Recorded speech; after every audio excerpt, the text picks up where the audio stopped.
Let's welcome in the head coach of the San Diego State men's basketball team, Undefeated. 8-0 after their championship win in the Las Vegas Invitational for the first time in school history. And before we welcome in Coach Dutcher, we do want to remind you that the Aztecs have this Cyber Monday deal going on right now. $5 bench tickets for Sunday's conference home opener against San Jose State.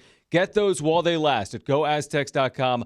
$5 tickets for a game at Viejas, San Diego State, San Jose State on Sunday. Coach, great to have you on. I want to start with the Friday night game against Iowa. Malachi Flynn doesn't score in the first half, scores 28 points in the second half. Have you, as a coach, ever been a part of a game with an individual performance like that? That's a lot of points to put up in one half, and we needed every one of them. So it's good to see Malachi gain his offensive rhythm.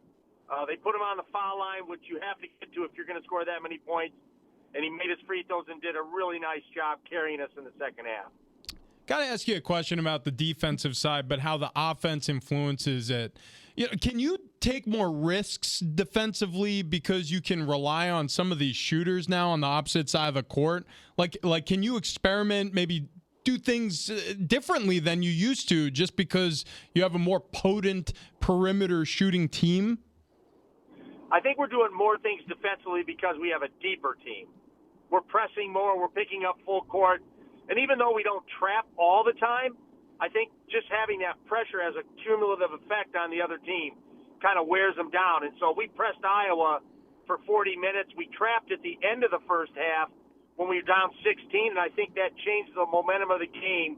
Not that we created turnovers, but we changed the momentum when we were able to go into halftime at 9 down. Coach, when we talked to you last, you were getting ready for Creighton, and we thought that might be your first test. You win by 31. It's 8 games. I know you're just focused on the next game up, but is this team where you thought it could be at this point? Are they ahead of where you thought before the season? Give us a barometer on how this team is faring at this point based on your expectations going into the season.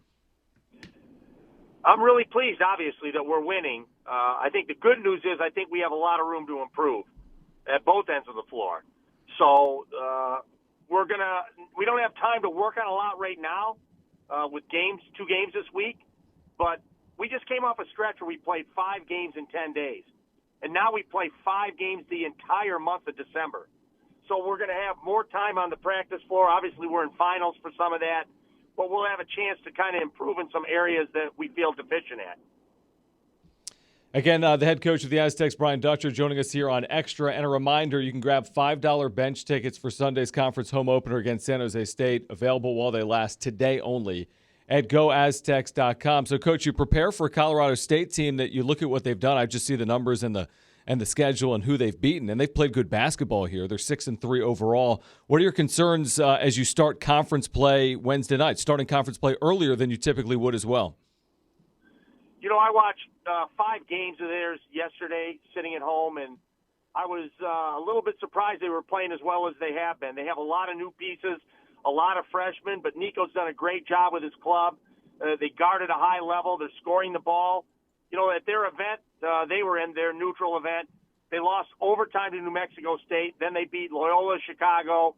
They beat Washington State. And then they came home and beat Utah Valley by 20 or 30.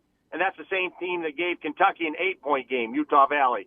So they're playing really well. And the thing is, I asked the team who's in first place in the conference.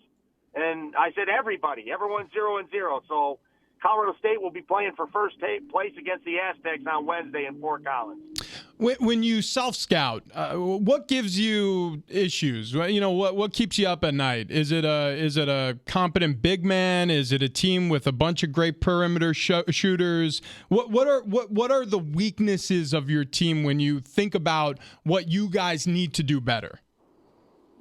Well, we know what we have to take away. We have to take away fast break opportunities for the other team. And that's important. You can get beat any night where you give up a lot of threes. And so our defense right now, I think we're allowing only 26% shooting from 3. But you always run the risk of running into a hot team. Even though you're there, you're contesting shots. Shots are going in. So contest the threes. And then obviously finish with rebounding. You can't give teams second chance opportunities. If you play good defense, they grab a rebound, play another 20 seconds of defense, you give them another rebound. So give them one chance at a shot and make sure you rebound that ball. And then on the other side, you're shooting 41% as a team from three-point land. That is a big number, Coach. When you realize, hey, we got guys that can knock down the threes, how much does that change your game plan of what you're trying to do offensively? It really helps our post players like Nathan Mensah, Yanni Wetzel, where we can throw it in because teams who would normally double those guys are afraid if they double them, we're going to kick it out and shoot threes. So it's given us more opportunity for the post players to go to work inside without drawing a lot of double teams. So it opens everything up when you can shoot like that. It opens up dribble penetration because people they don't want to help out of the corners to give you open threes. And so the ability to shoot the three opens the entire floor up for the offense. How proud are you of a player like Matt Mitchell who continues to evolve and improve, but he's doing it off the bench? Like, what type of leader is he for your team, and what type of improvement have you seen from him, even though he's not in a starting role, but he's coming off the bench for you? I mean, everybody that would watch us play would say Matt is a sixth starter, deserves to start, playing well enough to start, but has been so valuable as that guy off the bench that can spark us, that we have no drop-off when we bring him in. Actually, our play picks up at times. So that was the role Jordan Shackle was in last year, and it's just hard, on a coach to keep a player that's playing that well on the bench and not allow him the feel-good moment of hearing your name in that starting lineup. But Matt's done a good job adjusting to that, and we'll see as the season goes on if opportunity opens for him. Hey, does it bother you at all being undefeated? And that's an odd question to ask, so I'll explain it a little bit. Meaning it sort of lends pressure. Early in the season, you still really don't know what type of team you have. You're learning, they're learning. Maybe just one loss, and it relieves that. I'm not hoping for it. I certainly know you're not hoping for it, but is there added pressure you're feeling because this team has started off so hot? Rich, I don't think there's one thing you could have said that would make me say that it's not great being undefeated. We love being undefeated.